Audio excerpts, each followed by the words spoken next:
نحمده ونصلي ونسلم على رسوله الكريم أما بعد فأعوذ بالله من الشيطان الرجيم بسم الله الرحمن الرحيم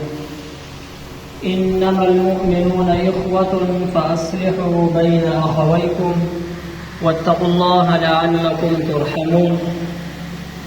اللہ تبارک و تعالیٰ نے سورۃ الحجرات میں فرمایا کہ تمام مسلمان آپس میں بھائیوں کی مانند ہے، اور تم ایسا کرو کہ اپنے بھائیوں کے درمیان صلح کر لیا کرو تاکہ اللہ تبارک و تعالیٰ تمہارے اوپر رحم فرمائے۔ اللہ کے نبی نے ارشاد فرمایا المسلم اخو المسلم، مسلمان کا بھائی ہے۔ قرآن کی تعلیم اور حدیث مبارکہ کی تعلیم ایسا ہے کہ جیسے آدمی اپنے سگے اور حقیقی بھائی اور بہن کے ساتھ اچھا سلوک کرتا ہے، اسلام ہم سے یہ چاہتا ہے اور ہمیں یہ کہتا ہے کہ تم اپنے پڑوس میں،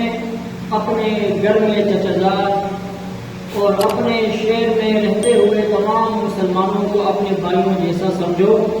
ان کے لیے وہ کچھ سوچو جو کچھ تم اپنے بھائیوں کے لیے سوچتے ہو، ان کے ساتھ وہ معاملہ کرو جو تم اپنے بھائیوں کے ساتھ کرتے ہو۔ مثلا اگر دو بھائی ہیں اور ان میں سے ایک بھائی بیمار ہے تو دوسرا اس کے دکھ اور درد میں شریک ہوتا ہے، اس سے غم ہوتا ہے کہ میرا بھائی یہ بیمار کیوں ہے، اس کو اسپتال لے کے جاتا ہے، اس کے لیے دوائی کا انتظام کرتا ہے۔ تو اسی طرح اگر تمہارے پڑوس میں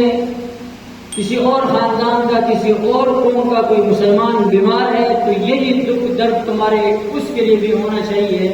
تب تم حقیقت میں کیا ہو، مسلمان ہو۔ اسکول میں رہتے ہوئے کوئی کون سے ٹاؤن سے، کوئی کون سے ٹاؤن سے یہاں پر آ کے اکٹھے کلاس میں بیٹھ جاتے ہیں، اور راستے میں بھی اکٹھے آنا جانا ہوتا ہے، یہاں پر اکٹھے اسکول میں بیٹھنا ہوتا ہے، تو تم یوں سمجھو کہ تمہارے ساتھ بیٹھا ہوا شخص اگر تمہارا حقیقی بھائی نہیں ہے لیکن اسلامی بھائی تمہارا ضرور ہے،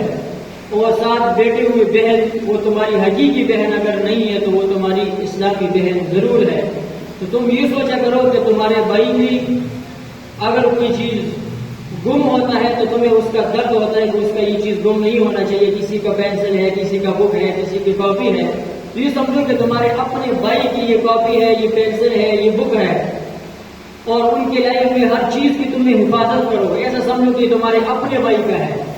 راستے پہ جاتے ہوئے دوسرے کو دھکا نہیں دینا، تمہارا اپنا بھائی ہے، اگر یہیں سے کوئی نیچے گر گیا ہو سکتا ہے اس کا سر ٹوٹ جائے، ہاتھ بازو وغیرہ پاؤں وغیرہ کہیں سے اس کو چوٹ لگ سکتا ہے، تو یوں سمجھو کہ تمہارا اپنا بھائی ہے، تم اپنے بھائی کو یہ دکھ اور تکلیف دیتے ہو، یہ بات اچھی نہیں ہے، اسلام ہمیں اس سے منع کرتا ہے۔ اسی طرح چھوٹا بڑے کو مارے نہیں،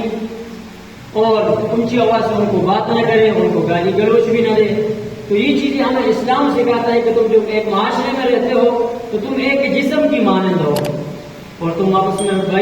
بھائی ہو، تو کوشش کرو کہ ہمارے آپس میں جو تعلقات ہے، جو معاملات ہے، جو رہن سہن ہے، وہ ہمارے بھائیوں اور بہنوں جیسا ہو۔ اللہ تبارک و تعالی عمل کرنے کی توفیق عطا فرمائے۔